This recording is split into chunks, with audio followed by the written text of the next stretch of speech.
வியட்நாமில் உள்ள நிறைய காலேஜஸில் சரியான ஃபெசிலிட்டிஸ் இல்லை. குறிப்பாக டீச்சிங் ஃபேக்கல்ட்டிஸ் ரொம்ப குவாலிஃபைடாக இல்லை. அண்ட் கிளினிக்கலுக்கான எக்ஸ்போஷர் வந்து ரொம்ப கம்மியாக இருக்குது அப்படின்னு சொல்லி நான் சொல்லுங்க. வியட்நாமில் உள்ள லோக்கல் நியூஸ் பேப்பர்ஸ் இதை பற்றி பேசிகிட்டு இருக்காங்க. அண்ட் கவர்மெண்ட்டும் இதை ரொம்ப சீரியஸாக எடுத்துக்கிட்டு அதுக்கான ஸ்டெப்ஸ் எடுத்துகிட்டு இருக்காங்க. உண்மையாகவே இது ஒரு ப்ராப்ளம் தான். ஸோ இந்த ப்ராப்ளத்துக்கான சொல்யூஷன் என்னன்றதை நான் எண்ட் ஆஃப் த வீடியோவில் சொல்கிறேன். ஃபஸ்ட்டு ப்ராப்ளத்தை என்னென்னு பொறுத்துப்போம். ஏன் இந்த ப்ராப்ளம் வந்துச்சு அப்படின்னு பார்த்தீங்கன்னா, அவங்க சொல்கிறபடி ஷார்ட் டைமில் நிறைய மெடிக்கல் யூனிவர்சிட்டிஸ் வந்து ஸ்டார்ட் ஆகிருக்கு. அதில் நிறைய யூனிவர்சிட்டிஸில் பார்த்தீங்க அப்படின்னா சரியான ஃபெசிலிட்டிஸ் இல்லை. குறிப்பாக குவாலிஃபைட் டீச்சிங் ஃபேக்கல்ட்டிஸ் இல்லைன்னு சொல்லி அவங்க சொல்கிறாங்க. அண்ட் கிளினிக்கலுக்கு பார்த்தீங்க அப்படின்னா ஓன் ஹாஸ்பிட்டல் கிடையாது. டைப் பண்ண ஹாஸ்பிட்டல் பார்த்தீங்க அப்படின்னா ஒரு ஹாஸ்பிட்டல் கூட 4-5 யூனிவர்சிட்டிஸ் ஸ்டூடெண்ட்ஸ் வந்து டைப் பண்ணியிருக்காங்க. ஸோ இதனால் என்ன நடக்கும்னு பார்த்தீங்க அப்படின்னா, அவங்களே சொல்கிறாங்க ஒரு பர்டிகுலர் ஹாஸ்பிட்டலில் வந்து 18 பேஷண்ட்ஸ் தான் இருந்திருக்காங்க. அன்றைக்கி 83 இன்டர்ன்ஸ் இருந்திருக்காங்க. இப்படி இருக்கும் போது எங்கே குவாலிட்டி இருக்கும்?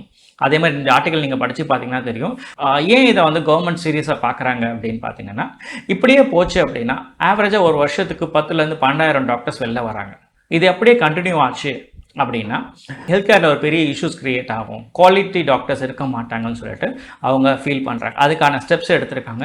நிறைய யூனிவர்சிட்டிக்கு இன்ஸ்பெக்ஷன் போயிருக்காங்க, நிறைய ஸ்க்ரூட்னி பண்ணியிருக்காங்க. அண்ட் யூனிவர்சிட்டிஸ்க்கு வந்து வார்னிங் கொடுத்துருக்காங்க.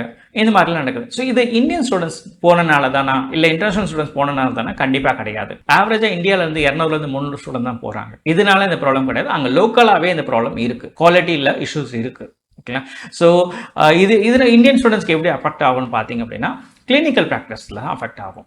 அவங்க ஸ்டூடெண்ட்ஸ்க்கே வந்து கிளினிக்கல் ப்ராக்டிஸ் கிடைக்க மாட்டுது அப்படின்னும் போது இன்டர்நேஷனல் ஸ்டூடெண்ட்ஸ்க்கு எப்படி கிடைக்கும்? கிளினிக்கல் ப்ராக்டிஸ்ன்றது ரொம்ப இம்பார்ட்டன்ட் ஃபார் மெடிக்கல் டிகிரியை பொறுத்த வரைக்குங்களா. இது இங்கே ஒண்டி தான் நடக்குதுன்னு பார்த்தீங்கன்னா கண்டிப்பாக கிடையாது. கண்ட்ரி லைக் பங்களாதேஷ், கிர்கிஸ்தான், இதில் எல்லாத்துலேயுமே இந்த ப்ராப்ளம் இருக்குது. நெக்ஸ்ட் வீடியோ கிர்கிஸ்தானை பற்றி நான் போட போகிறேன். அண்ட் இதுக்கான சொல்யூஷன் என்னன்னு பார்த்தீங்க அப்படின்னா, இந்தியன் ஸ்டூடெண்ட்ஸ் நீங்கள் வியட்நாமில் போய் எம்பிபிஎஸ் படிக்கணும்னா நீங்கள் கவர்மெண்ட் யூனிவர்சிட்டியில் ஜாயின் பண்ணுங்கள். ஏன் கவர்மெண்ட் யூனிவர்சிட்டி அப்படின்னு பார்த்தீங்கன்னா, அங்கே ஆல்ரெடி முக்கியமாக ஹாஸ்பிட்டல்ஸ் பெட்டராக இருக்கும். அண்ட் டீச்சிங் ஃபேக்கல்ட்டியும் சரி, மற்ற ஃபெசிலிட்டிஸும் பெட்டராக இருக்கும்.